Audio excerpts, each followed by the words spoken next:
No spin, no bias, no censorship. I'm Dan Wootton. This is a special edition of Outspoken Live, episode number 218.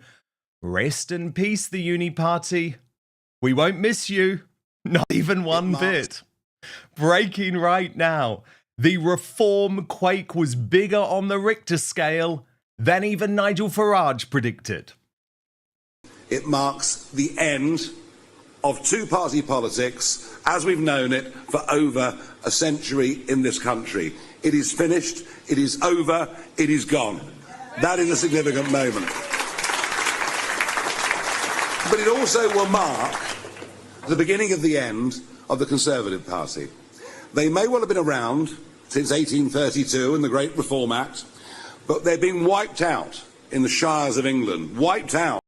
And the MSM and the political establishment are losing the plot.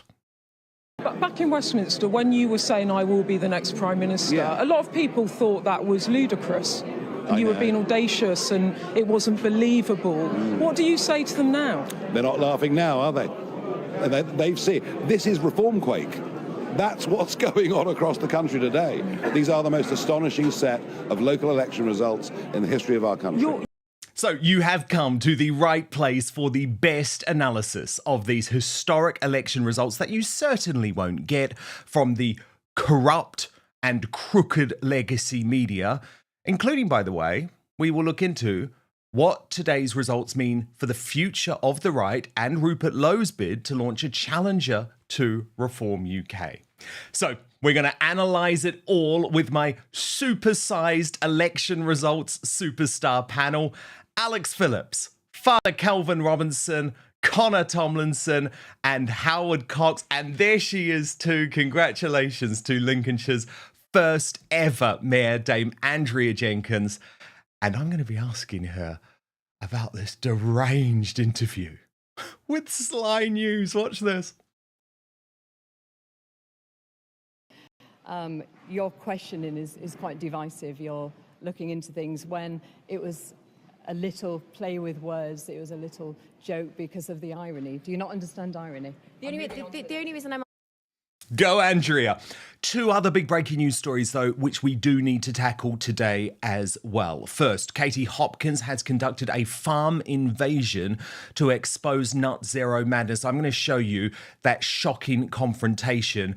And Prince Harry, hammered by the Court of Appeals, he has lost the case of his life, he called it, over security, which he brought against his own father's government. Now, this hour, Prince Harry is giving an interview. We will bring it to you in the next hour. So we're covering it all today. It is a very busy one. We'll also have more on the big royal stories of the week in our uncancelled after show with Prince Harry's biographer, Angela Levin. www.outspoken.live is where you can register for that. It's also, of course, Friday, which means we'll be unveiling the worst Britain in the world this week.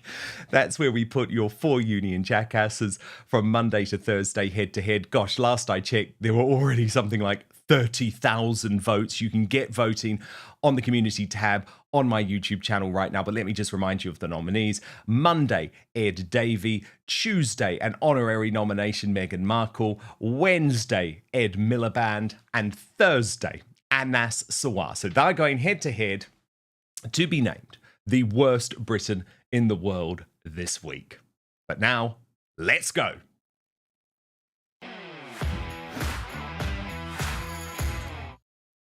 Sometimes 6 votes really can change history. Sarah Pochen's victory in one of Labour's safest seats, Runcorn and Halsby, making her Reform UK's first female MP, and taking Nigel Farage's party back to a gang of 5 after they booted out Rupert Lowe and reported him to the police, was decided by less than 2 handfuls of voters. Just think about that. It's amazing, isn't it? And let's be honest, it has made all the difference in a reform quake even bigger on the Richter scale than Nigel Farage himself ever predicted. And after toying with Labour with this wakey post on X, with his massive grin after they had yesterday begged voters to wipe the smile off his face. In the past few hours, Farage has declared the Uni Party in the United Kingdom now dead. It marks the end of two-party politics as we've known it for over a century in this country. It is finished, it is over, it is gone. That is a significant moment. But it also will mark the beginning of the end of the Conservative Party. They may well have been around since 1832 and the Great Reform Act, but they're being wiped out in the shires of England, wiped out. Of course, Farage was immediately ambushed when he came off stage by Beth Rigby of Sly News as the MSM increasingly loses the plot. But back in Westminster, when you were saying I will be the next Prime Minister, a lot of people thought that was ludicrous. You were being audacious and it wasn't believable. What do you say to them now? They're not laughing now, are they? They've seen. This is reform quake. That's what's going on across the country today. These are the most astonishing set of local election results in the history of our country. But of course, Beth's answer was to try and push Farage to the centre. In some of those red wall seats that Boris Johnson did well in, and you're also obviously hitting the Conservatives really hard. But to maintain that, do you need to change the style in which you lead? And what I mean by that is you're a divisive politician. Well, good. Good. But to keep a coalition together, do you have to change anything? I'm sorry, I'm not Mr. Bland. You know, I am who I am. Take me or leave me. I'm a straight speaker. I say what I believe. And if you like it, that's fantastic. But what I mean and if is, you don't, I don't care. In a fast-past-the-post system, though, people tend to win on centre ground. So they've got to build a massive coalition of voters. Yeah, but just up there, you were talking about people don't work from home. You don't like diversity on the councils. A lot of people won't like that. What you're missing is that is the centre ground of public opinion. There's a silent majority that believes in the things that we believe in. Westminster, and dare I say it, much of the media is out of touch with where this country is moving, and I think that's what today's election results prove. Nobody in... Of course it is. But that still didn't satisfy Sly News, who then had to pull out that old trope that reform and Farage is divisive. But I tell you what, this is happening. It's not a one-off, it's real. So, sort of divisive politics, or are you going to carry on doing that? Do you know, I mean, I'm a bit older than you. I'm not, you're not that much older than me. Michael Foot versus Margaret Thatcher in the 83 election, you could say was divisive politics. They both had completely different worldviews. And there wasn't much love lost between one and the other. But provided it's civil, provided it's within reasonable rules, I think politics is about having a choice of different visions that some love and some... Isn't it interesting? You never see Beth Rigby ask Labour or the Greens or the Lib Dems about their very obviously divisive politics. And it is hardly divisive, given in the projected national vote share, which has just been revealed, Reform UK has surged to 30%. That is based on real-world votes, ahead of Labour on 20%, the Lib Dems on 17%, and the increasingly pathetic Tories under Kemi Badenoch on just 15%. But this new era of politics also heralds a new era of dirty tricks, as the deep state becomes even more desperate to preserve the globalist status quo. That was a point the wonderful Dame Andrea Jenkins made after becoming the first ever Mayor of Lincolnshire in a stunning landslide. Now, I've fought many elections, 4 general elections, my 3rd local election, but I'm going to be brief with this, don't worry. I've never experienced such negativity and soul-destroying campaigns against me like this one. It was soul-destroying. The dirty tricks in the US politics, I believe it's now being imported here into Britain. And what I love about Andrea is that even now she's in power, she isn't afraid to call a spade a spade. The Conservatives called the police on me and implied I slept with political friends. They contacted the mainstream media to smear me. The Independent's husband pushed for a hearing at the council. My barrister had to represent me. The case was dismissed. The campaign was also filled with irony. As one of the candidates stated, I was parachuted in. She said in her South African accent.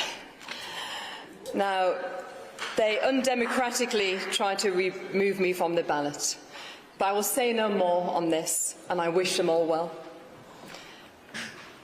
Oh, what a brilliant line. And you see Andrea's just looking around. Well, guess what?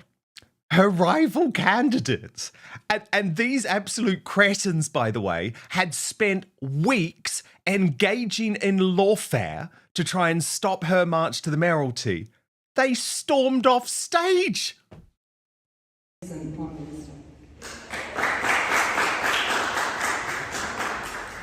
Now, to the people of Lincolnshire, I will fight for you. I will not shy away from asking tough questions and challenging the two-tier system that has broken Britain. With me as your nurse, I will always put you first. But I'm actually quite glad that those poor little uni party petals were not on stage for the moment where Andrea saved her biggest zinger, the zinger that the MSM have gone into meltdown over right to the end of her speech. We're going to have a Britain where we put British people first, where we put you and your families first. We'll make sure that you are in front of the queue and you are at the heart of our policy decisions. Today, we as Reform, as we're making gains up and down the country, you will see an end to soft-touch Britain. The fight back to save the heart and soul of our great country has now begun. Now that Reform is in a place of power, we can help start rebuilding Britain. Inch by inch, Reform will reset Britain to its glorious past. We will tackle illegal migration. We've been working on policies. I say no to putting people in hotels. Tents are good enough for France. They should be good enough for here in Britain. Amen. Yes, they should be. And look, while these results were incredible, Reform UK does really need to deliver now. It was actually yesterday with Farage and Sarah Pochen, the new MP, and Runcorn and Halsby, when I was really struck by a comment that a member of the public made to Nigel Farage. Watch this. Nigel, pleased to meet you. I've already cast my vote. Oh, brilliant. I'm Sarah, I'm the candidate. I think you make a brilliant MP. Thank you so much. That's so nice of you. Runcorn's ever had. Oh, bless you. Well, Really, thank you for that. really. That's such a nice thing to say. You've actually got somebody here with real life experience. Yeah, Not yeah. just a And I college will, kid. I will work you. so hard You for know. you all. I I really mean, will. Really, you're our only hope. Oh, So- we are. And you're just for so the country. different from all the other Yeah, parties. Yeah. I just heard the passion in that man's voice. You're our only hope. And I know it is how so many of you feel.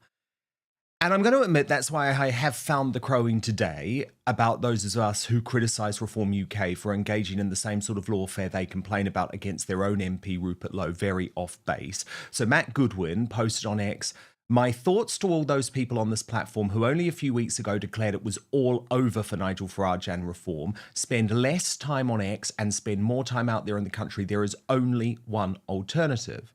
Now, I don't remember anyone saying it was all over for Reform UK or that any of us want it to be all over. But called me old-fashioned, morality matters in politics. No independent journalist, even one on the right, should defend the indefensible.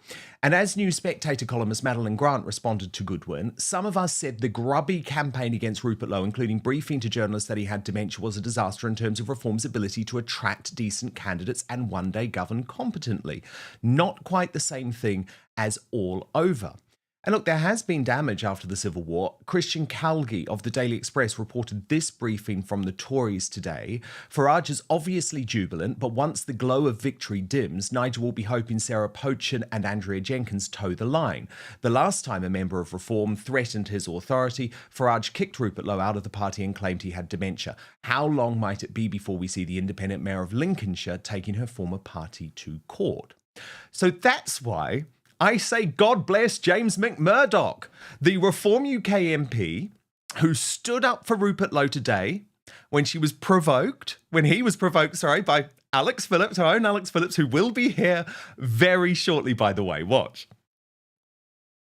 Are you thinking today it's not so much Rupert Lowe as Hoopert Lowe? No, I don't think like that. I think Rupert's a brilliant MP, and I think he's a good guy. It's a bit of troubled waters at the minute between everyone, but I'll do what I can to calm that.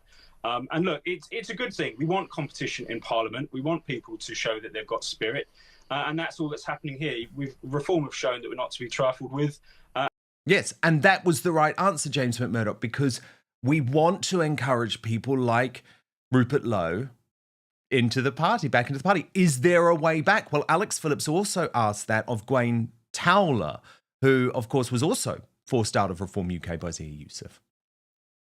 That big fallout was, frankly, very unedifying. I spoke to James McMurdoch earlier, and he still seemed to want there to be a reconciliation. I'd imagine Rupert waking up this morning looking at those Reform results, and perhaps there's something in his bones that say, oof, I wish I hadn't done what I had done, and wouldn't it be good if I could be back in the fold, given how successful they're looking. Do you think there's any chance? No. I'd like there to be, but no, I don't. Rupert has many talents, Rupert has many abilities, but he just isn't a team player. He just isn't. Well, that is a real shame. So has the battle of the right been sewn up by Reform today? Is it just over now for Rupert Lowe and Ben Habib and their dreams of creating a new force on the right? So let me present both sides of the argument. First, Patrick O'Flynn, who's pro-Farage. He says no mainstream commentator on broadcast news seems to understand that a huge proportion of the electorate thinks 25 years of mass uncontrolled immigration has ruined Britain and are furious about it. That's why a new brand called Reform, led by a 25-year campaigner against mass immigration, is cleaning up. And even Ben Habib on the other side was taking a different tone today. He posted on X, the people voted to get back the country in 2016. They didn't get it. They voted for it again in May 2029. They didn't get it. Then again in December 2019. They didn't get it. They voted for it again last night. Let's make sure this time it happens. And look, Farage, he believes this is only the beginning. As the Times reporter Patrick Maguire revealed, the mood in the Farage camp this morning well expressed by this senior aide. If the Labour Party think tonight was bad, wait until they see what we have for them in Wales next year. And now, let me bring in today's election results special supersized superstar panel.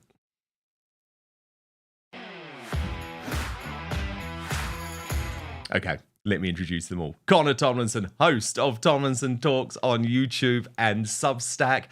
The aforementioned Alex Phillips, who was, of course, a long-time advisor to Nigel Farage at UKIP and a former Brexit Party MEP. Howard Cox, who was the Reform UK London mayoral candidate but recently defected. Father Calvin Robinson, who now supports the UKIP party. And there she is, the first ever mayor of Lincolnshire, Dame Andrea Jenkins. So, Andrea, that was an incredible moment when your rivals, who had spent weeks and weeks trying to destroy you with actual lies, stormed off stage during your speech. I found it quite amusing, Dan, actually, a piece of my humour. And, do you know, afterwards in the press huddle, one of the journalists said, "How do you feel about them walking off stage?" I said, "Well, I don't particularly care." So, no, I think it's shown them up, if anything, hasn't it? And Andrea, this wasn't even close. This was a remarkable landslide win. And don't you think, Andrea, this was the reason why the Conservative Party were engaging in this lawfare? They knew they couldn't defeat you at the ballot box, so they had to try and beat you by using the deep state. It failed, but I was really struck last night when you said that you feel the American style of lawfare, which absolutely was really utilized by the Democratic Party for years against Donald Trump, you think we've got that in the United Kingdom now against Reform UK? I do, and it's coming from the Conservatives. I mean, a journalist even said to me that the Conservatives and the independent candidate are working together to try and defeat me. So it seems like, their enemies become their friends if their other enemy is a bigger enemy, isn't it, really? You said that you found it ironic that the candidate who was claiming that you were not from Lincolnshire, despite being bred there, despite spending most of your life there, despite living there, had a South African accent, and the mainstream media went into meltdown. I know. I mean, let's look at the background. It was her husband who got this hearing against me at the council to try and get me thrown off the ballot. So her husband, who's also an election agent. So, there's history there. And it's the irony of it, isn't it, Dan? For someone to say you parachuted into Lincolnshire, where I grew up, went to school, college, university. And as I said, with a strong South African accent, I just found it quite ironic, really. And are you going to have a new way of dealing with the mainstream media? Are you going to seen as a racist. Yeah. Are you going to have a new way of dealing with the mainstream media, Andrea? I mean, we're going to play it later in the show, but you were just done with Sly News. You were just done. You just walked off. Is that going to be your new approach? I mean, look, I don't mind challenging people, but I thought she was rather pathetic. She had her own agenda. She wasn't happy that Reform got elected and myself got elected. So she was just gunning for me. And I just thought it was a pathetic interview, to be honest, Dan. I didn't really rate her, did you? Oh, no. I don't rate Sly News at all. I mean, there was Beth Rigby trying to suggest that Nigel Farage remains a divisive figure when Reform UK has just received 30% of the vote, 10% more than the Labour Party, which won in a landslide at the last election. So I think they're always going to go down that path, aren't they? But obviously, Andrea, you've got delivery on your mind now. And you have this plan to introduce Doge, a Department of Government Efficiency, to Lincolnshire. How much pushback are you expecting? Well, to be honest, we've now got... Oh gosh, start my video. Here we go. It stopped. To be honest, we have now got a Reform-controlled Lincolnshire County Council. So that's amazing. So I now can push ahead with my manifesto, Dan, which is brilliant because, all the councillors are fully behind what we're doing about having a Lincolnshire Doge, getting a better deal for the taxpayer so we can keep council tax low. We're going to root out work waste. And I personally, if we got control of the council, I'd like to see us get rid of diversity officers as well, Dan. The fight back for common sense will start now in Lincolnshire. That's what I think. I love it. I absolutely love it. It's going to be very exciting. And Andrea, just a final word, Operation Scatter. Are you planning to stop illegal migrants being able to come to Lincolnshire in the same way that they are now? Look, let's just say conversations being had. In my manifesto, I had a Lincolnshire People First policy. And when we look at some of our towns like Boston, which has social housing, 25% goes to people not born in this country. When I was an MP, people was waiting, single parents was waiting 8 or 9 years for a house. To me, it's about fairness, Dan. And that fairness starts now in Lincolnshire. So you're going to see a massive pushback in areas like this and in Lincolnshire. And I'm going to be a thorn in the government side. Oh, yes, you are. That much I know. Dame Andrea Jenkins, congratulations again. Thank you so much. I know you're on your way to a reform celebration party right now. So let me turn to the superstar panel, because Alex Phillips, it hasn't just ended with Dame Andrea. Luke Campbell is also now the mayor of Hull.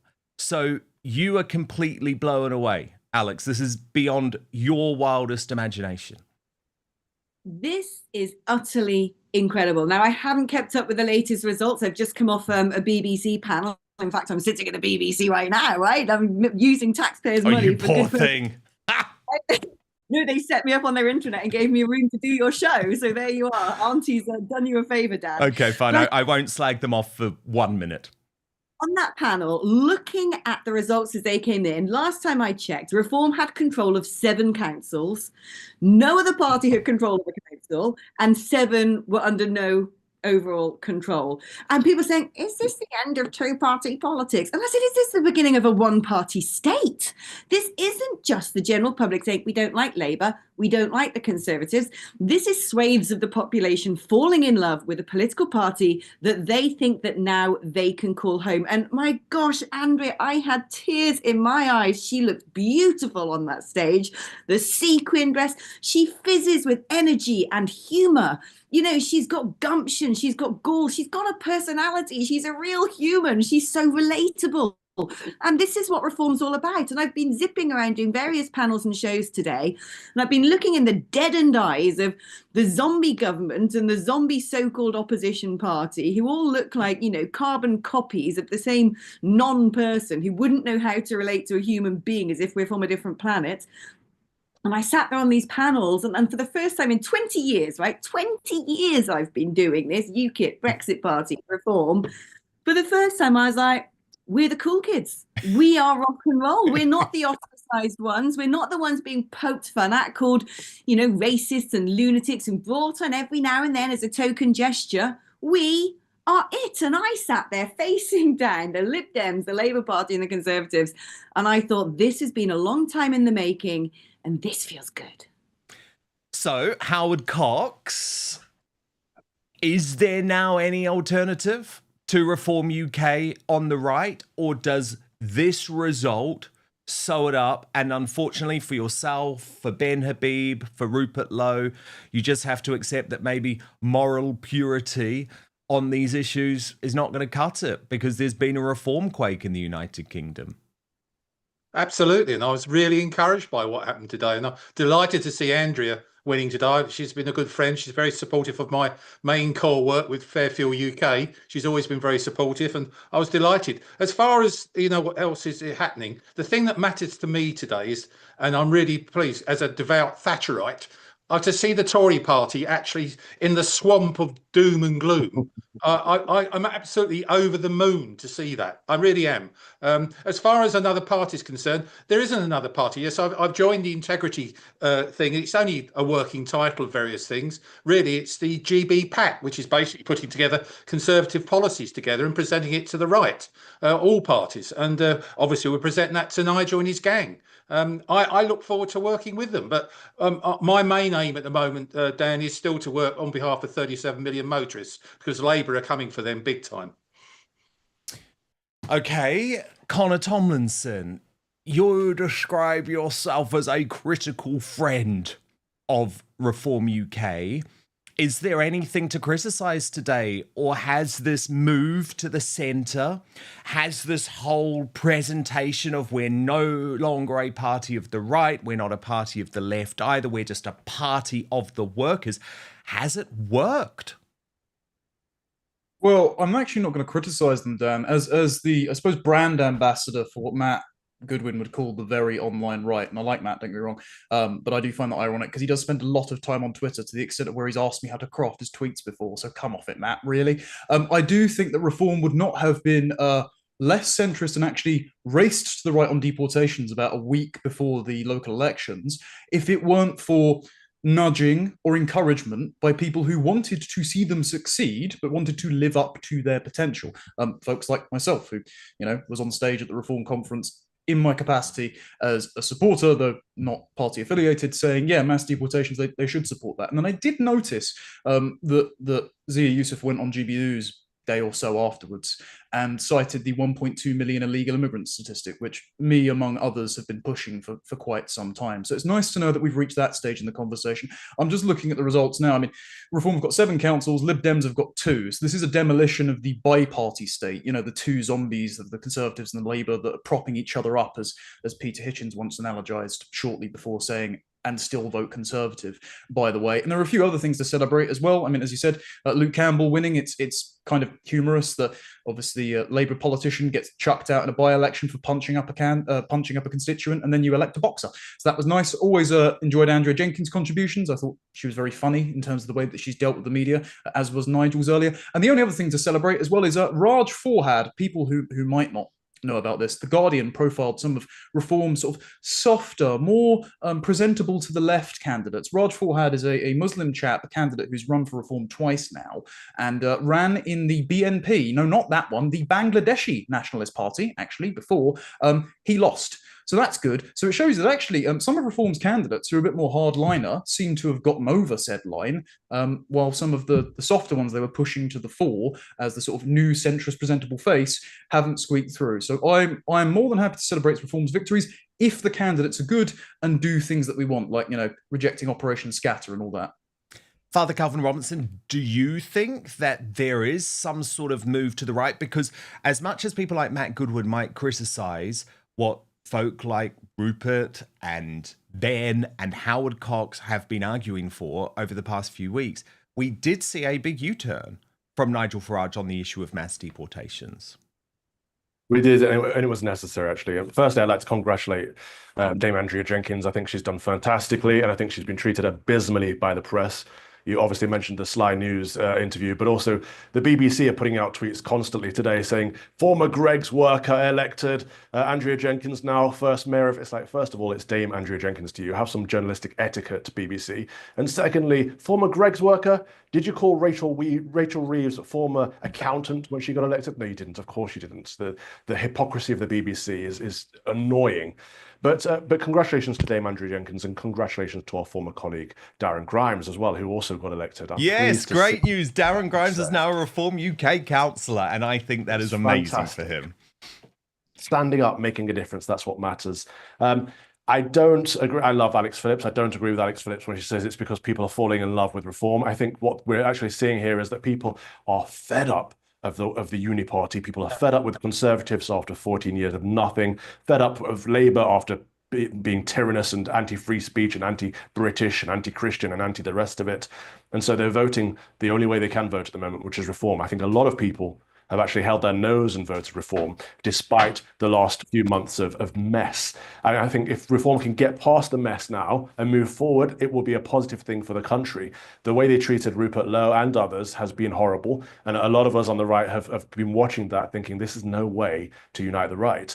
And actually, where we do need division is in politics in this regard. So when Beth with an F says to Farage, you're too divisive, it's like, well, yes, this is where he needs to be divisive. Not internally in his party with good men like Rupert Lowe, but actually externally on things like immigration, mass migration. These are issues that should be naturally divisive, actually. And we need a party that's opposite of what the Conservatives have done for the last 14 years and opposite of what Labour are pushing right now. So well done to Reform. They're doing great. But I'm not on board with the Kool-Aid. You know, I think approaches like Matt Goodwin's actually turns people off when it's all about can't even criticize them, can't criticize them.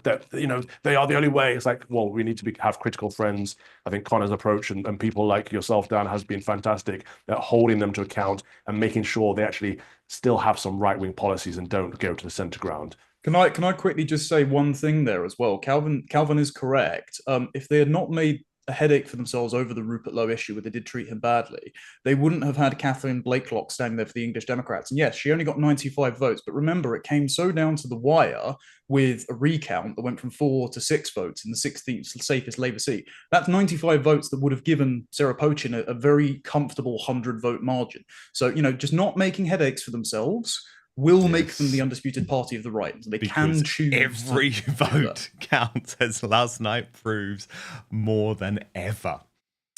Breaking right now, the mainstream media has gone into total meltdown about the reform quake. We predicted this. We know it was going to happen. And we know that it is only going to get worse. So I'm going to call out some of the worst examples. First, this absolute scumbag called Tom Sheldrick, who's working for Woke ITV, who posted on X, I questioned Artie Hume, the new Reform UK councillor in Amble, about reports he has praised Tommy Robinson and Andrew Tate in social media posts previously. A Reform colleague in Northumberland said, it's not my decision if Councillor Hume is part of the Reform group on the council. Do you know what? ITV, let's just shoot him. Let's ruin his life, right? Like, I mean, how on earth can you say something positive about Tommy Robinson? How on earth can you say something positive about Andrew Tate? And look at how this guy, and look, I've got to be fair, he's a young kid, he's probably been put up to it by his woke bosses, but look at how Tom Sheldrick just thought that he had got the scoop of the year. We're going to continue to analyse with my superstar panel. Well, let's watch this first. Councillor Hume, I'm Tom Sheldrick from ITV Tyne Tees. It's been reported that you've, on social media in the past, Councillor Hume, you've praised both Andrew Tate and Tommy Robinson. Do you have anything to say about that? The right person to be representing people in Amble? This is ludicrous, lazy journalism.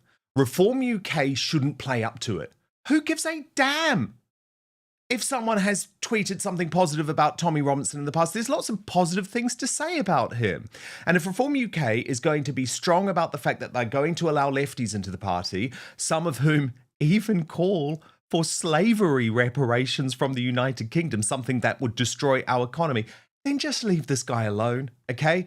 Let this guy join the council. I have a feeling probably Artie Hume is a very, very good bloke. Stand by him. Make a difference. Stand by your people.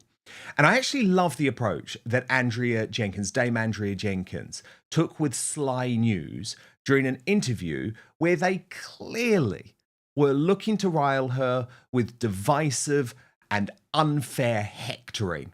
So she'd just had enough and she stormed off. Watch.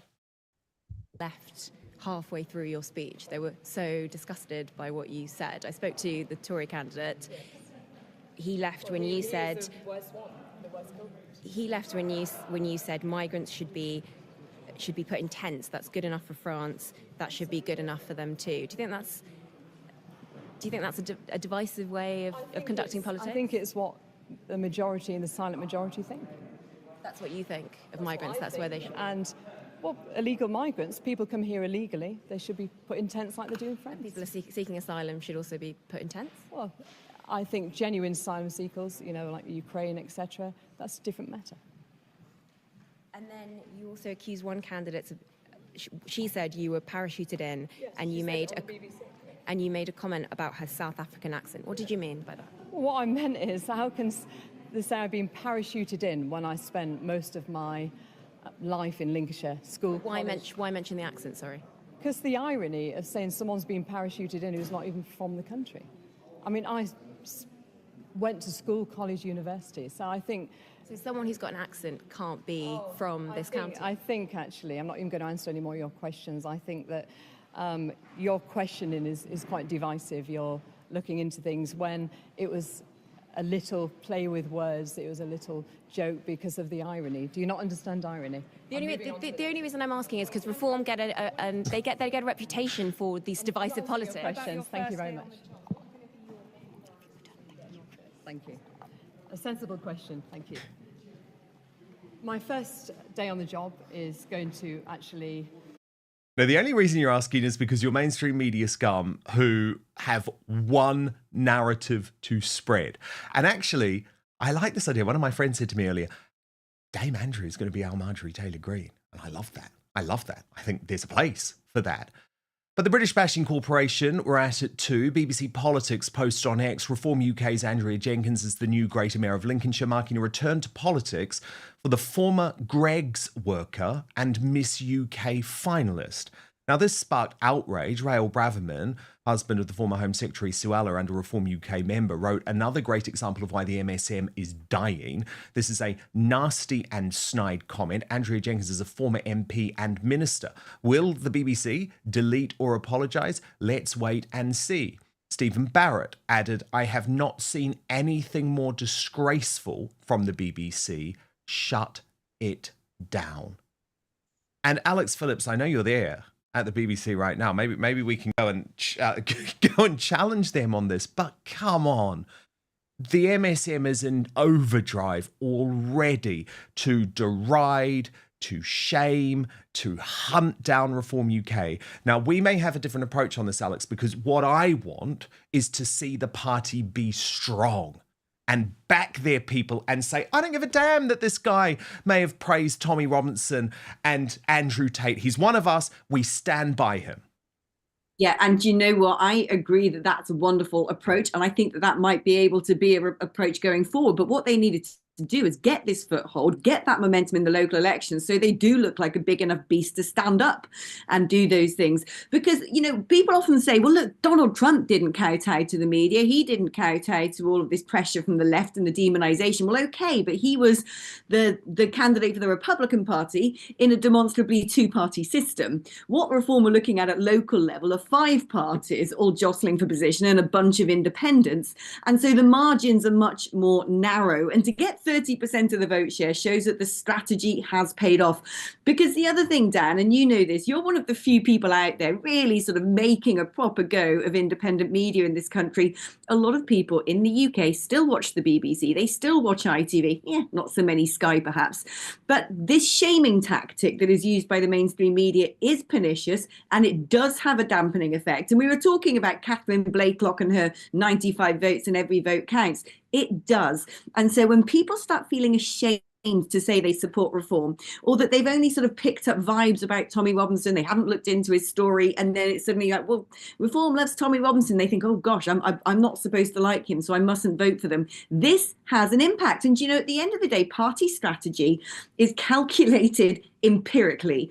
It uses incredibly complicated projections, focus groups, data sets, tracking, polling, all sorts of things. I've worked in politics on and off, albeit, but in this country and in other countries for 20 years. I get the game. I get the strategy. I get what needs to be done. The most important thing leading up to this day was getting as many councils as possible. I think Reform have surpassed their own expectations. And now with that 30% of the vote, now they can pigeon chest their way in politics and perhaps begin to say, we're not going to dance to your tune. We're not going to do it your way. But again, you know, it's all very well people saying, oh, well, I wish they'd do this, I wish all sorts of things. But when you're looking at realpolitik and when you're looking at actually making gains and making wins that can then be used to actually change the country, have a material effect, not just constantly be there being the Puritans and being sort of true to your word, but losing every time. When you're not deploying tactics, you're not helping anybody. And so I think what Reform have done is they've proven their strategy to be right. What I hope now is it will give them enough confidence to pivot again and start being the vanguards that people need them to be. I think that's already happening. Kelvin Robinson, you wanted to come at Alex Phillips. Here's your chance. Where is she wrong? Is she wrong? Absolutely. We do need Puritans. Actually, the Puritans won in the end. We looked down our noses at the Puritans and they left. And what did they do? They founded the United States of America, which is the most successful country in the world. And so that's what we need. We need people that stick to their integrity, stick to their guns, and don't get pushed around by hope, not hate, or any leftist rag that says we don't like that one, we don't like that one, and or anything along those lines. We need a party that is firmly conservative, firmly right-wing, and is unashamed of that and proud of that, actually. That's what I would like to see. And I think we're getting above ourselves, beyond ourselves at the moment with this self-patting on the back that Reform's doing. They've won over 500 seats. Great. In a local election. Great. This has happened before. 2015, UKIP won about 500 seats. What happened in the next general election? well, the rest is history. The local election is very, very different to a general election. We all know this, and we all know that people are upset right now, and they're making their vote heard to show the big major parties that they're upset. But there's still 3 or maybe 4 years before the next general election. A lot can change in a week in politics. So imagine what can change in 4 years. The Conservative Party could elect a Conservative leader. They could get their act together. Well, I think they will. I think they will. I mean, today is surely the end of Kemi Badenoch. It is surely the end of Kemi Badenoch. She has been absolutely hopeless. And there's no excuse. And the Conservatives know there's no excuse. And this is now an extinction level event for them. And Connor Tomlinson, even though I would find it very difficult to ever vote for the Conservatives again, Robert Jenrick could also put pressure on Reform UK, make Reform UK move to the right. That's what I'm all about. I mean, the whole landscape can change.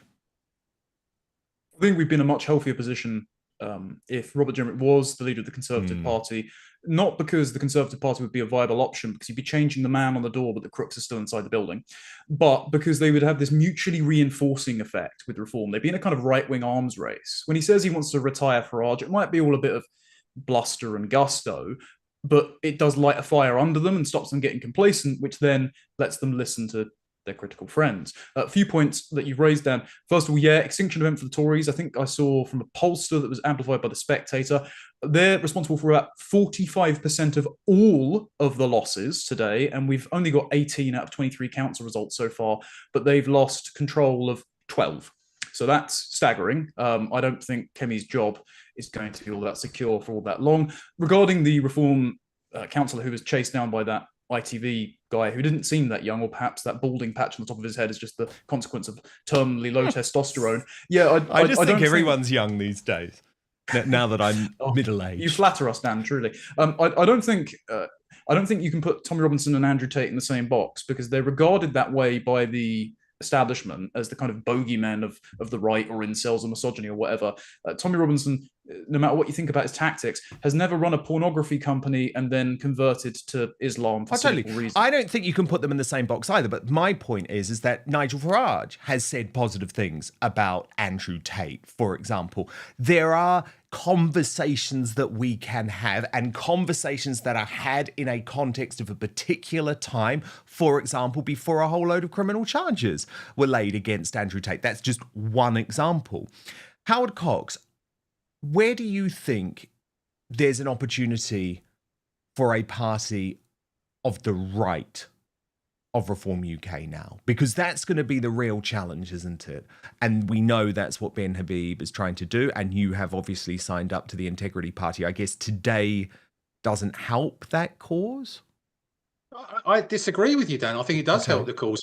What it's doing is destroying the uniparty system. The Conservatives and Labour are not going to be seen. Labour are going to be absolutely annihilated. Did you hear Starmer's response to this sort of thing? Oh, this means we've got to go harder and further. I said, hang on a second. He's just got smashed to smithereens in various councils, and he's saying his policies are still right. He's going to continue with them. That won't wash with the public. The thing about reform for me, I actually, from my point of view, there have been. Sorry. And then we had Emily Maitlis, who had a hilarious take on this. Alex, she posted, I wonder if losing Runcorn might end up being the best thing that could happen to Labour right now. The clamouring for a wake-up call is coming from many different directions. If this liberates the government to be bolder and faster and less scared of its own shadow, that's no bad thing. And it got us thinking, Alex Phillips, I mean, isn't it brilliant? She really is now like one of those North Korean regime newsreaders. I mean, how you could ever try and spin these results as good for Slippery Starmer is quite extraordinary. Well, yeah, I mean, actually, it is quite sort of North Korean, because she's echoing the line that Sir Keir Starmer himself said, which is, let's now go harder and stronger. And I'm like, in what direction? What, you want to screw over farmers even more? You want to tax employers even more and decimate the economy even more? You want to take even more allowances away from pensioners and be even more zealous about net zero? You want to go stronger, harder and faster down the two-tier route, because that ain't going to keep you in power for very long. I mean, look, these people are deluded. I've been in politics for a very long time, as have they. It was a bold, courageous, crazy thing to do back in my 20s when I left the BBC to join UKIP. I'm sitting here 20 years later, having gone on a very long journey with Nigel Farage and thinking we got there in the end.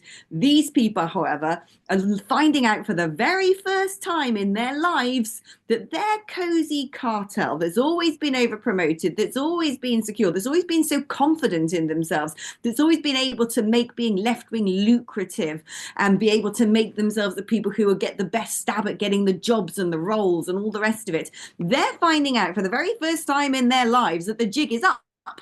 And so you can't expect them to take it easy and take it lying down. It's a big shock for them, Dan. I know. I have to say, sometimes I do love AI, though. James from our team came up with this, and I just thought it's perfect. Emily Maitlis really is now a regime broadcaster.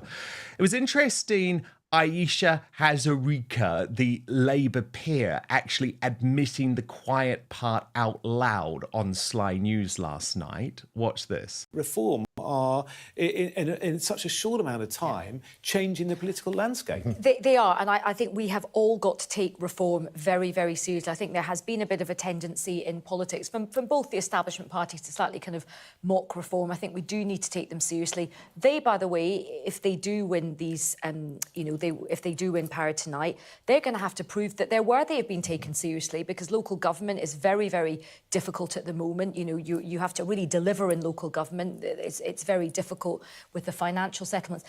Oh, yeah. Like you're delivering in Birmingham.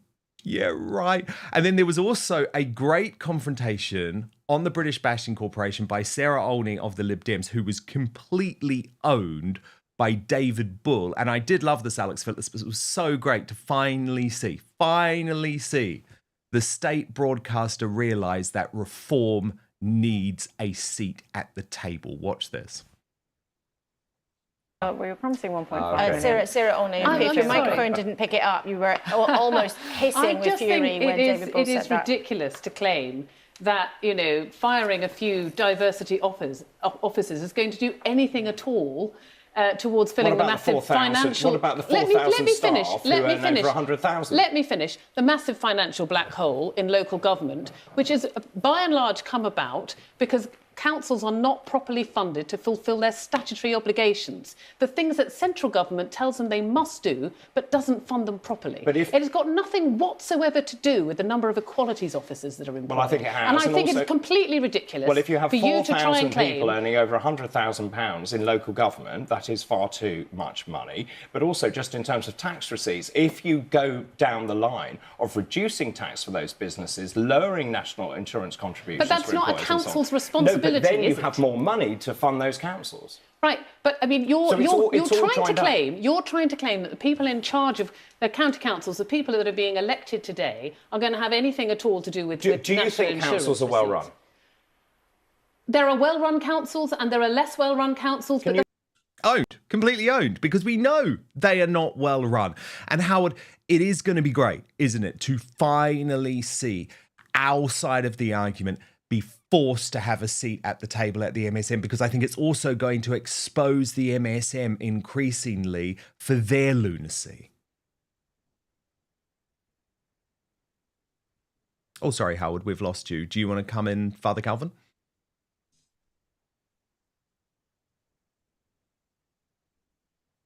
Oh, we've lost Father Calvin too. Hopefully. Hello, there, I'm back again. There you are, Howard. Yeah, I'm one of those sad buggers that actually stayed up all night and watched the BBC.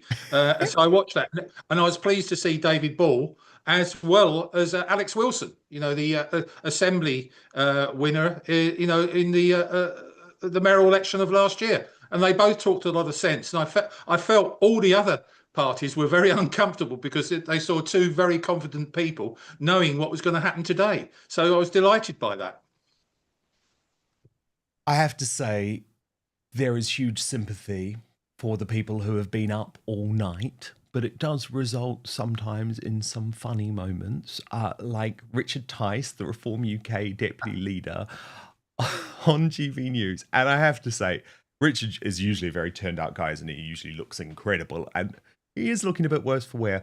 And he confuses Luke Campbell, the new mayor of Hull, with Luke Pollard, who is an appalling Labour MP. Watch. Very good afternoon to you. And yes, I'm just fresh from Lincolnshire, where we won the mayoralty there very convincingly with Dame Andrea Jenkins. We've secured control of the council, and so we're fantastic results there. And yes, I think everything I'm hearing and seeing, I'm confident that the brilliant Luke Pollard is going to win here. Alex, we can give him for that, though. He's pulled an all-nighter, hasn't he? Because this is a thing, you guys don't have that many people in Reform, and this is why I'd like to see more Reform spokespeople. They should trust more people to get out and about. Well, yeah, I mean, they've got more in Reform than perhaps we had in UKIP. And I know what a count is like. I'm one of the, few people in the world that has been to multiple election counts, including my own. And they take a long time, and they're in great leisure centres, and there's no wine, and they're tedious, and they're horrible. And you're up all night to the point that you barely know what your own name is. So I do feel sorry for Richard. But look, what's going to happen now? When that snap election was called almost a year ago, Reform basically was just Richard Tice, David Bull. And, I had managed to coax over the former Brexit Party MPs and said, if you really want to change things, this is where it's going to be at. And I argued to them, just you mark my words, in about a year's time, you'll realise I'm right. I was. But other than having sort of a logo, that was it. We just had Zoom meetings together, or we'd meet in this, office room in Richard's Tower block and sort of sit and go, right, what should we do? How can we expand things? I remember it well. Yes, exactly. And so now what Reform is going to have is, hundreds of councillors up and down the country. And of those, they're going to be people who can be brilliant spokesmen and women. They're going to have to thoroughly build out things like the policy unit. My understanding is they're setting up a think tank. And going ahead into the next election, they're going to have a really sort of brilliant front bench team, as the Brexit Party managed to assemble. And, it's a shame we've lost some friends along the way, but most of the former Brexit Party MEPs are ready for the fight. People like Belinda Delucy, she'll be standing. I'll be standing. Of that, have no doubt. Yes. Well, I want both of you in the first Reform UK cabinet. Okay, I quite fancy Alex Phillips as culture secretary shutting down the organisation that you're currently sitting within. I am very keen on that. But look, it is absolutely fascinating, and of course, I think it is going to be very interesting to see who comes on board now, because there is a lot of motivation to come on board now while it's early enough, because there are potential cabinet seats at the table available. Breaking right now, Katie Hopkins in an extraordinary farm invasion. She has posted, this is vandalism, pure eco-vandalism. Farmers' lives are being destroyed for this junk. Future landfill, imported plastic wrapped. This needs to be stopped, and fast. Now, this video has gone massively viral. She is attempting to call out the Nut Zero scam in the brave and, how would I put it, not completely straightforward way that Katie usually does things, but she is raising a huge amount of attention to these revolting solar farms that are destroying farms up and down the country. We'll get analysis from our superstar panel shortly, but first look at what happened when Katie Hopkins cleared security in order to get on this site. So just wanted to bring you here to show you. Who are you? Sorry. I've just been let in by these guys. This is a solar panel farm that's being put up in the West Country. Look at this field down here that they're completely ripping up in order to. You can't be on here. No. Thank you. Don't push me down. You can't touch me. You can't be on here. I just walked in. You can't be on They're here. completely destroying the valley to put solar panels up, and these solar panels are going. They're just ripping up entire areas of our countryside. And of course, Katie knows that these sites are being hidden from view of the British public. And that's why they were so determined to remove her. Look at what happened. But I'm just showing people what's being done. You can't agree with this. You cannot possibly agree with this. I know it's your job. I know you need a job, but this is just absolute vandalism. What are you doing right now? It's not safe. I'm not safe. I'm typically not safe, honestly. That's I'm for quite sure. a dangerous person. It is heartbreaking. I pray to God reform get in. I pray we can roll back on this net zero bollocks. And I pray that this needless, wanton vandalism of our countryside can stop. Canadian solar. I mean, is there anything worse? Look at it. Jesus. Okay, I'm fine. I'm going now. I just wanted to do my video. Now I'm off. No, you don't have the authority to do it. Okay. Nice Pardon? video. What did you say? You don't have the authority to go inside the site. Well, it's my countryside. I do have No, the it's not your authority. countryside. It isn't my countryside. It's not yours, and it's certainly not Canadian solar panels. I let myself on though. I understand what you're saying, but it's a working site. Yeah, but the You know gate it's was working. open, and I just let myself on. Well, the gate was open. The gate was open. I'm just a countryside walker. You're not a countryside walker, you're a personality, and you shouldn't be on here with that or without a helmet or anything. But the gate was open. Go out. Off, please. Please. Thank you. Off, please. Your gate was open. I wandered in. I would have thought with all Our you big security guard boys. was there, so you obviously just ignored him and walked on. And No, no one stopped me. I've had my film going. All of you big boys here, and no one stopped me. Out. Out, please. Just go. Look at your little face. Have you got children? Yeah, I do. I can tell. It's the way I speak to my dogs as well. Well, Yeah, maybe your absolutely. boys need to work on your security, but you shouldn't be vandalising. Excuse me, can you leave? Yeah, I Thank will you. leave, No, but you don't- shouldn't no, be no, we're not here to vandalising my listen to you. We're not here to countryside. listen No, to I'm you. not talking to you. I'm talking to the 1.2 million people that follow me. But you shouldn't be vandalising the countryside. No one's listening to you. No one's listening to me. 1.2 million people do. Just checking. Thank you. You'd quite like it if I got run over, wouldn't you? And the point of Father Calvin Robinson, her tactics might be unconventional, but she will bring more awareness to this issue than what any of the mainstream media will. And that clip has now gone viral and been viewed well over 1 million times on X alone. It is happening up and down the British countryside. I love her bravery. Howard Cox. Yeah. Okay. Sorry. Yeah. I mean, I love that woman. She's astonishing, and I sat there and I've watched that 2 or 3 times. It's fantastic. As you know, because of what I do with my campaigning, I'm fighting net zero all of the time, and to see what she did today was it's going to help us all in this fight against Ed Miliband. And from my point of view, she is the ultimate communicator on social media, and I love her to bits for what she does. I'm surprised she hasn't been arrested yet, though. Well, that's going to happen, isn't it? That is going to happen. She thinks she's going to be arrested, doesn't she? She does. She's always done that. Yeah. She does. I mean, Alex Phillips, I think it's chilling, but she said to me earlier in the week that she does believe that she will end up in jail.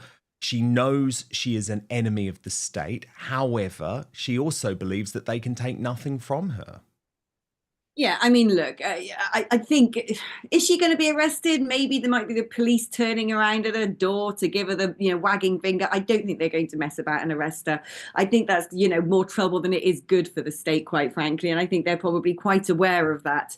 But she does raise a very important issue. And, on the issue of solar panels, something that I find absolutely baffling, incredulous, actually, is this whole push to cover our green and pleasant land, our perfectly fertile arable land that we should be using to farm and be self-sufficient and not rely on 40% of our food coming from imports, which is what we did during the Second World War, which led into rationing, especially when we live in such an unstable world. What I find baffling, however, is the same government are driving a load of money, about 50 million odd quid, into ARIA, this sort of Advanced Research Innovation Office or whatever it's called, in order to try and stop the sun from shining. They want to put salt up into the air from fishing boats. They want to spray chemicals into clouds to actually prevent the sun from beaming down, and at the same time coat the land in solar panels. I mean, it's just absolutely so farcical. But the thing is, once you destroy arable land in the way that this project is going to do, it's incredibly difficult to get back. And if you want to know the direction of travel and the sensible route to take, you look at what other countries are doing, especially your enemies. And what China are doing is they've suddenly realized that they've got a huge population. They've relied a lot on imports from other countries. They are going for farm, baby farm. Now, if countries like China are waking up and saying, hey, we want to control the maritime routes, we want to control shipping, we want to control cargo, we want to control the delivery of grain, of food, of fuel, of products around the world, so we can mess about with that tap and play with the global economy, therefore, we had better make sure we can feed ourselves. We should be doing the same. This isn't just about destroying the countryside. This is plainly dangerous. The minute a country cannot provide its own energy and cannot provide its own food, it is so vulnerable, anything can happen. Absolutely. But Connor Tomlinson, we know that there is an agenda, a major agenda.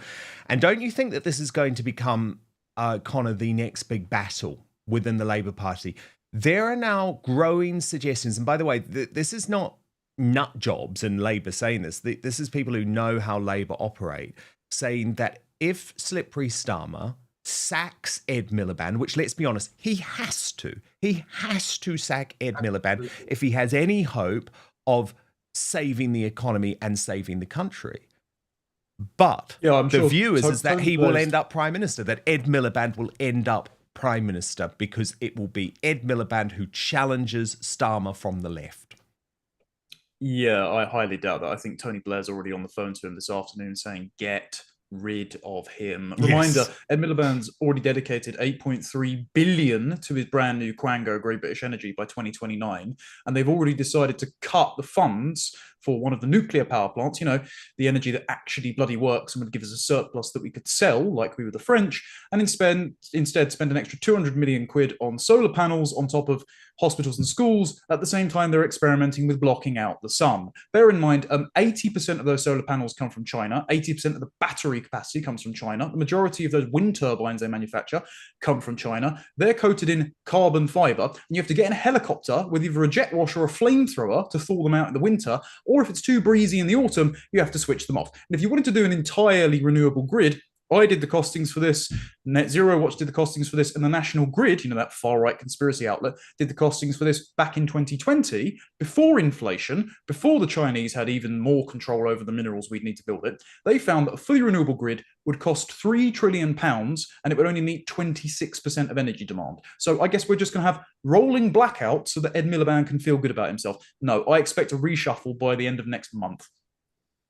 Father Calvin, testing. Can we hear you? There you are. I agree with everything my co-panelists have just said, and I think this is a great testament. But talk to me about Katie, because you love Katie Hopkins and her tactics. I do love Katie. She's fantastic, and this is why independent media is winning, because as you've pointed out throughout the rest of this episode, the Sly News, the BBC, they're all on the side of the left. They're on the side of Labour. And so, of course, they're not out there in the field reporting on cutting down on our agriculture. Of course, they're not siding with the British farmers. And so we need independent journalists like Katie Hopkins to just wander on and say, you can't touch me, love. I'm reporting for myself to my 1.2 million viewers, which is far more than the BBC gets in any given programme at any given time of day. So this is the changing of the landscape. We are taking back control. And by the way, this is a shameless plug, but it is completely related to this. I conducted an interview earlier in the week where Katie Hopkins really did open up about quite what she's gone through in a way that I think will shock and horrify. Watch.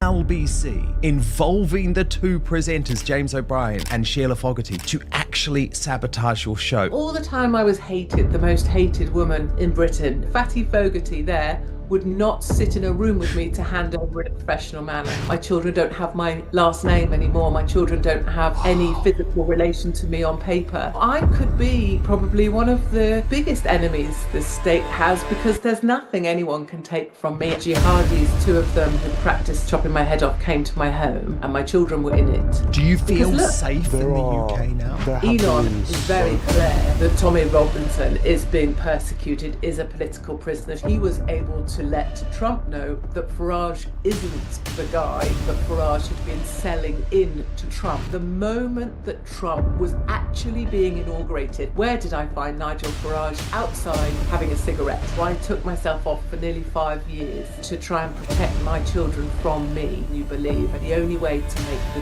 noise stop is to really do something dramatic. Having come out the other side, in life our path is already set. And you can watch that full, extraordinary, explosive and emotional video on Dan Wootton Outspoken. Okay, lots is going on today. This is obviously our supersized superstar panel for election results.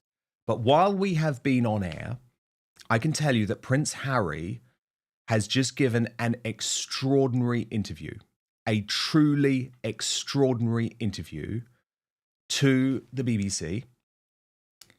My brilliant team have been putting together some of the jaw-dropping highlights. I promise you, you're going to be stunned with what he says about his father, what he says about the royal family, what he says about the British government.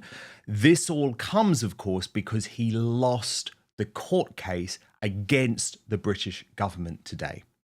So do stand by. My superstar panel will all be back. We're going to watch this interview for the first time. None of us have seen it. Neither have you. I'm told it is truly sensational stuff. So don't go anywhere. We're back in just 1 minute. But first, the reason you're watching this show is that it's becoming increasingly difficult to trust mainstream media or the so-called fact-checkers who claim to determine which facts are true. And for good reason, given the ongoing debates over free speech, the controversy surrounding Brexit, and how Trump and other anti-establishment politicians are portrayed. But I have the solution. It's called Ground News, and it's the best way to stay informed and cut through media bias and manipulative narratives so you can get the facts for yourself. It's been a game changer for a news junkie like me, and you can see it for yourself at ground.news/outspoken.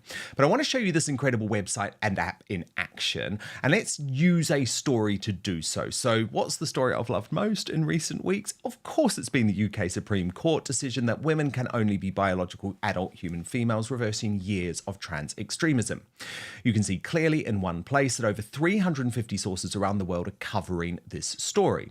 So Ground News instantly shows how the story is being covered by the media, broken down by whether it leans to the left or the right. This is called its bias distribution chart.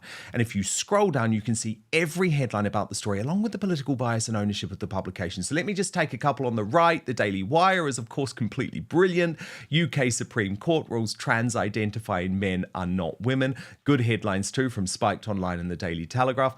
But on the left, typical, the National in Scotland even said that this was only a victory for gender-critical feminists, and the Canary ran with a clearly ludicrous headline, victory for the far-rightist Supreme Court rolls back trans women's rights by 2 decades. I mean, try calling J.K. Rowling far-right to her face is all I would say.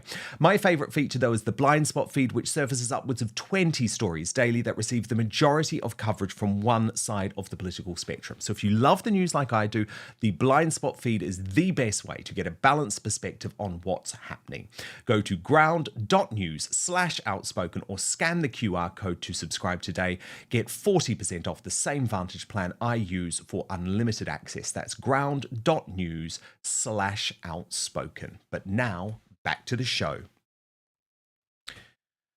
Breaking right now, an extraordinary royal interview that will go down in history in the same way as Princess Diana's tell-all with the Panorama Martin Bashir interview on the BBC. Prince Harry has completely lost the plot after the UK Appeals Court made a decision to reject his claim in court this afternoon that he is entitled to security paid for by the British taxpayers for the rest of his life.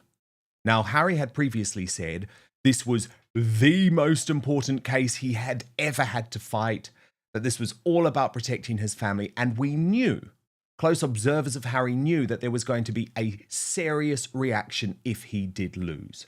Well, that reaction has come within hours, because Prince Harry has just sat down with the British Bashing Corporation, the state broadcaster in the United Kingdom, to give a quite truly horrifying interview for the royal family, which I'm going to watch for the first time here with my incredible superstar panel: Alex Phillips, Connor Tomlinson, Howard Cox, and Father Calvin Robinson. So we're going to kick off with the moment where Harry is asked about today's decision. Let's watch. There have been so many disagreements, differences between me and some of my family. This current situation that has been ongoing for 5 years with regard to human life and safety is the sticking point. It is the only thing that's left. Of course, some members of my family will never forgive me for writing a book. Of course, they will never forgive me for lots of things. But, you know, there is. I would love reconciliation with my family. There's no point in continuing to fight anymore. As I said, life is precious. I don't know how much longer my father has. He won't speak to me because of this security stuff. But it would be nice to reconcile. Wow. So, Alex Phillips, already we see there Harry trying to present himself as the victim, but the reality is that there are so many reasons why his family don't want to speak to him. He was told time and again that there were consequences for writing that book, for making that Netflix documentary when the late Queen Elizabeth II was in her dying days. Yes, King Charles does have incurable cancer, as Lady Colin Campbell has revealed here on Outspoken. But for that reason, he doesn't want the stress of another drama with his son, who is perpetually the victim. And this interview, it's not going to help.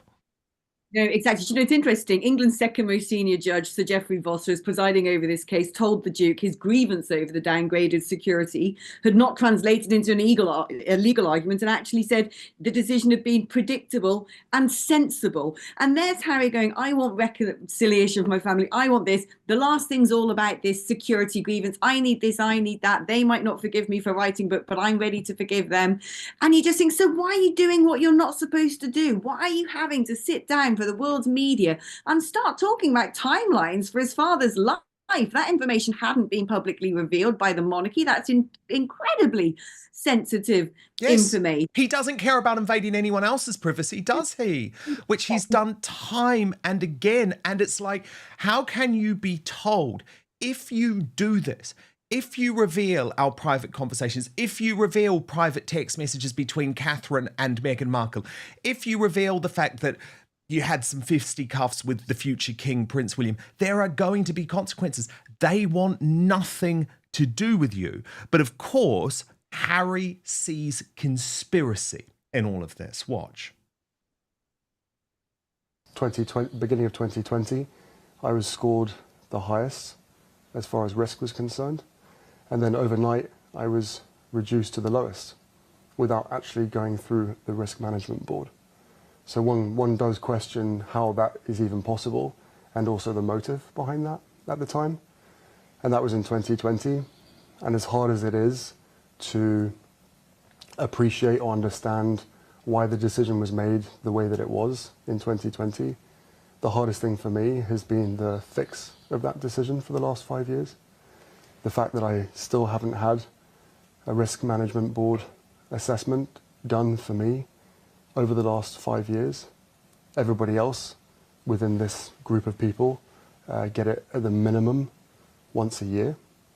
So again, I would not have taken this far if I didn't have compelling evidence of facts that reveal why the decision was made. But Father Calvin Robinson, there is no compelling evidence. This is delusion. This is paranoia. This is a man who sits in his home, very unhappy in Montecito, and believes the world is against him.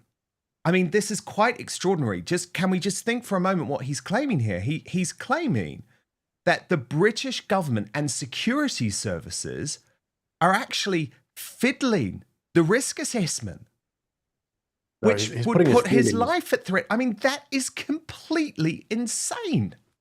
He's putting his feelings above facts. We know that he's not very clever. He doesn't necessarily know how the situation works when they do these security assessments. But what changed in 2020? Well, Prince Harry stopped being a working royal in 2020. He moved to America in 2020. So the entire situation around his personal security changed. Therefore, the risk changed, and people making the risk management deemed him a lower risk than he was previously. Makes a lot of logical sense to someone with a working brain cell. The problem that he's having is he speaks in euphemisms. He can't address the truth. When he says things like, oh, the last remaining concern is this security situation. There is a security situation around Prince Harry, but it's not his security when he's traveling. It's him leaking information to the media. It's him having conversations that should be private in public. That's a security concern. And when he says, oh, there's this remaining issue about it's an issue of life, when he gets out there on a platform and speaks in favor of abortion and pro-choice, as he calls it, and actually no one's life is at risk here. His life is not in serious risk. And that's why the security has been downgraded to low. He needs to get a grip on reality. He needs a strong male role model in his life to give him a good shake and say, wake up, lad. The problem is, Calvin, they tried for so many years. So many years. William was always there, always picking up the pieces, be it the Nazi uniform, using the P word, stripping naked in Las Vegas. But of course, the final straw was when William said, look, are you really sure about this woman? Are you really sure about this mad woman? The family has loads of reservations. And of course, he hit the roof. But he does actually say here that he believes that his family are knowingly being put in harm's way. So watch this. And that is family in harm's way. Everybody knew that they were putting us at risk in 2020, and they hoped that me knowing that risk would force us to come back. But then when you realise that that didn't work, do you not want to just keep us safe? Whether you're the government, whether you're the royal household, whether you're my dad, my family, despite all of our differences, do you not want to just ensure our safety? And I'm calling for, the Home Secretary and the government to do a review of RAVEC. And I'm also asking for an R&B assessment that I haven't received since 2019. Wow. Howard Cox. Well, I mean, the extract before that extract, what got me, he described his family as a group of people. His disdain for the family, he's just getting worse and worse and worse. It's nothing to do with family caring and loving or any. I don't hear any of those words. All I hear is, I want to be recognised, I want to be protected. And he doesn't need that. And he chose to leave, didn't he, the family and all of the things that go with it, all the acts he has to do, going around the country, seeing people on behalf of the royal family, that's all gone. He should know that he's got no position to ask for any protection. He's got loads and loads of money. I'm sure Netflix will pay loads of money to look after him. But anyway, it saddens me, especially as I'm the oldest one here. I'm nearly 120 years of age, and I've been around this. I've been around, the royal family. I'm a devout royalist. Me to too. see him do what he's doing to his family now breaks my heart. Okay, Connor, before I bring you in, this is the moment where he's specifically asked, I believe, about King Charles's cancer. Watch this. Is ill with cancer. Will you continue to visit him alone without the family? Where does this leave things moving forward, the ability of your children to see their grandfather? Life is a precious thing, and I'm acutely aware of the fragility of that. I can only come to the UK safely if I'm invited. And there is a lot of control and ability in my father's hands. Ultimately, this whole thing could be resolved through him. not necessarily by intervening, but by stepping aside, allowing the experts to do what is necessary and to carry out an RMB. I'm sorry, Connor, that is sick. That is truly sick that he is putting this on his dad. Number one, because of Charles's cancer, which, as he has now revealed to the world, is much worse than many of us think. But number two, because we know what is sacrosanct in our democracy. A clear separation between the monarchy and the decision makers. And what Harry is asking his father to do is actually not even constitutional, is it? Well, I don't know about that because the government serves at the king's pleasure and there isn't actually a separation of powers in the country. In fact, I think a lot more people would be very happy at this point if Charles was just disband the government, march the army into parliament and dismiss the whole treacherous lot. However, I'm no big fan of Charles, so I won't come to his defense there. Well, no, exactly, because the thing is we don't want Charles interfering in politics. That's the whole point. Like, it doesn't I don't know about that. I mean, I don't want him interfering in politics just because he's not got my politics. But anyway, I'll put that to one side as a revolutionary zoomer. Okay. I don't think as a man you air all of your grievances, especially family ones like this. Oh, it's awful. Let me just... Yeah, I just want to put this forward, right? Please. So my dear friend, Ayaan Hirsi Ali, has a fatwa on her head. She has for about 15, 20 years. And that's because of a jihadist in the Netherlands. But of course, any country she goes to, thanks to the treacherous immigration policy that our government and the rest of Europe and the US have conducted, less so the US, more so Europe, any place she goes, she has to have private security with her at all times because they've just imported people who relentlessly want her head. So I think that probably the threat to her life is significantly more large than that on Prince Harry's. I'm willing to bet that. And she still has the courage to, go out in public, make speeches, fight the cause, and put herself in a lot more danger than he does. But let's say that his life is truly at threat. Let's say it's like President Trump level, 2024 election level. Then why on earth would you stick yourself in front of every single camera, talk about your family's grievances, write a tell-all book, do a deal with Netflix, rather than retreat into some armed compound on the arse end of nowhere? Like, just get off the TV screens if you're really that worried about it, or hire sufficient armed security enough so that you can go over and resolve your differences with your dad in private rather than sitting on the broadcaster whining about it. I know. It's so wrong. It is so wrong on so many levels.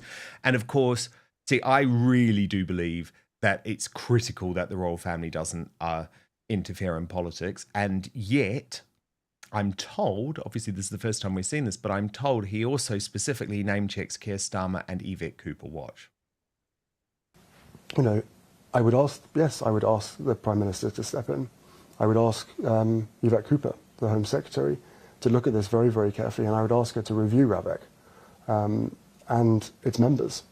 Because if it is an expert body, then what is the royal household's role there? If it isn't to influence and decide what they want for the members of their household.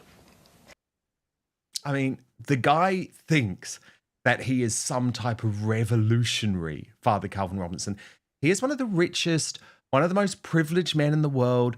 A whole load of people come to this country, be it Bill Gates or Mark Zuckerberg or Elon Musk, and they pay for their own security. He's also been completely disingenuous because Charles has said, just come and stay at Buckingham Palace. That's completely fine.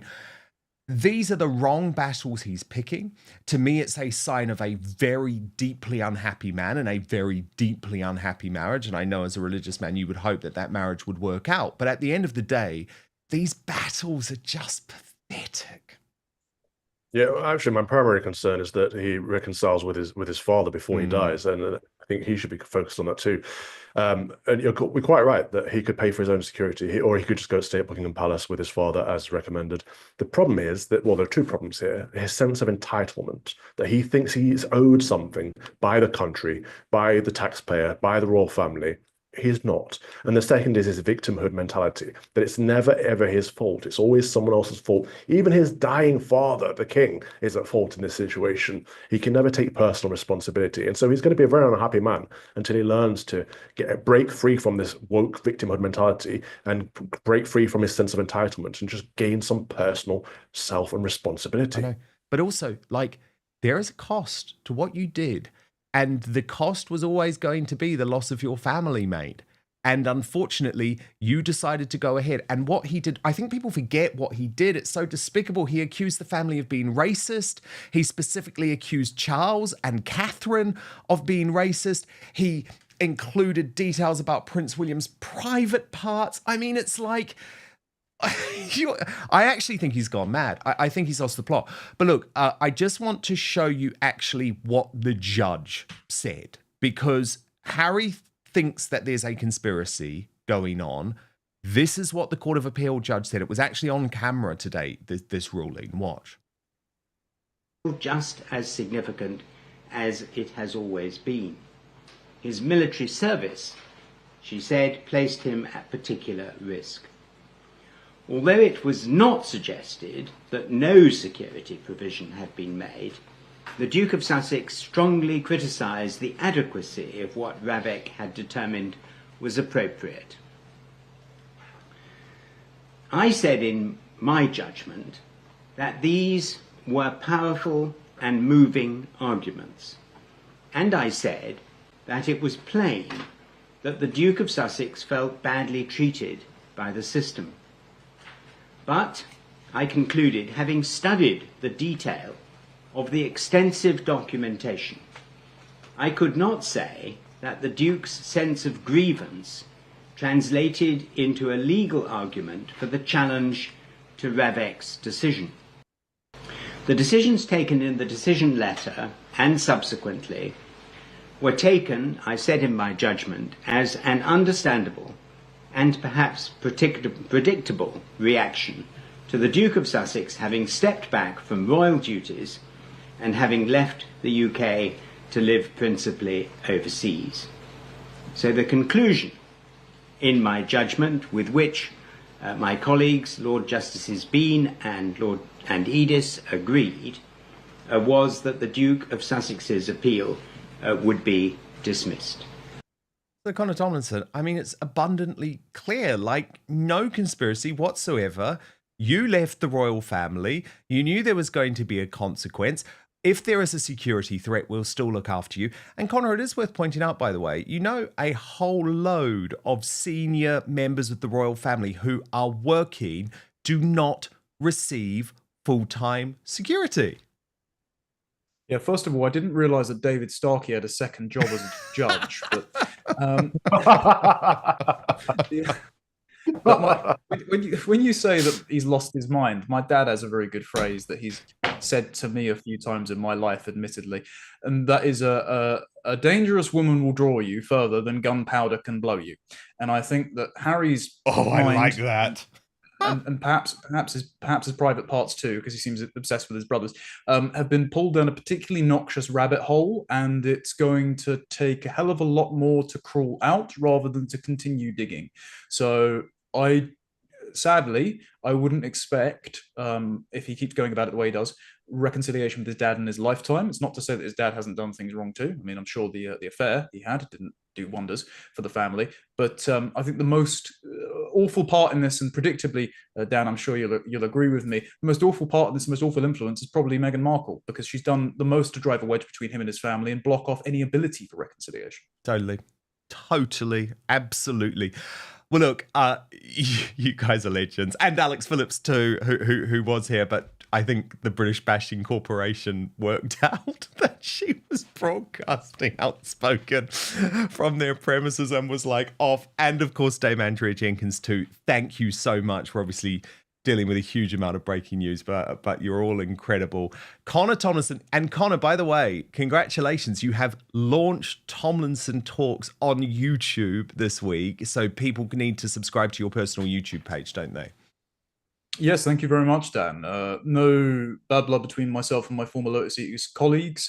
It's just that Swindon was not so sunny, and I am kept busy with other ventures that I cannot announce, but that they're localized to London, so more coming soon. But yeah, once a week, Tomlinson Talks, the format returns. I felt like a flower wilting without sunlight if I wasn't sitting there ranting into a camera. Well, I loved it. I loved it last night, especially your takedown of Fraser Nelson. What did you call him? Was it one of the most wrong people in the?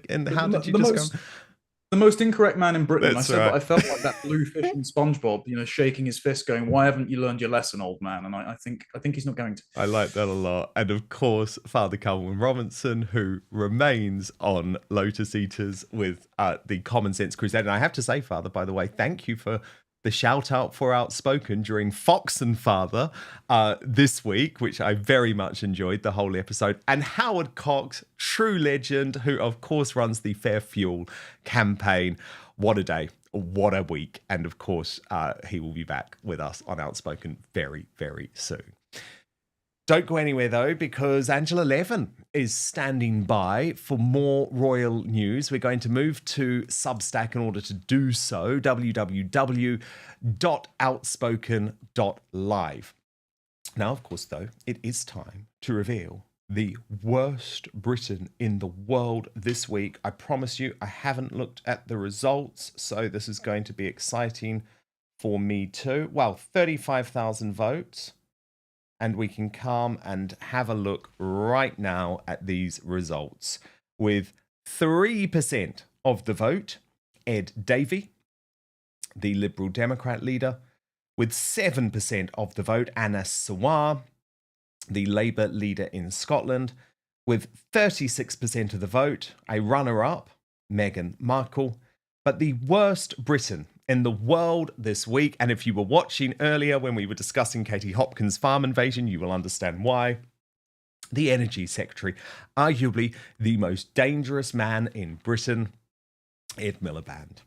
Thank you so much. Wow, I only got a couple of hours sleep last night because I love election night, so this has been so much fun.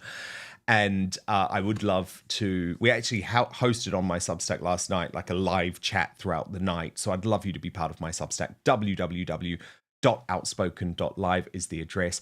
I hope you have a very restful weekend. But we are going to be back live, even though I think it's a bank holiday on Monday, isn't it? I don't really believe in these bank holidays. So I'm here. Don't worry. I am here live, 5 p.m. UK time, midday Eastern, 9 a.m. Pacific on Monday. Hit subscribe if you're watching right now on YouTube and Rumble. Turn on the notification bell so you're alerted to our new episodes. And most importantly, I promise to keep fighting for you.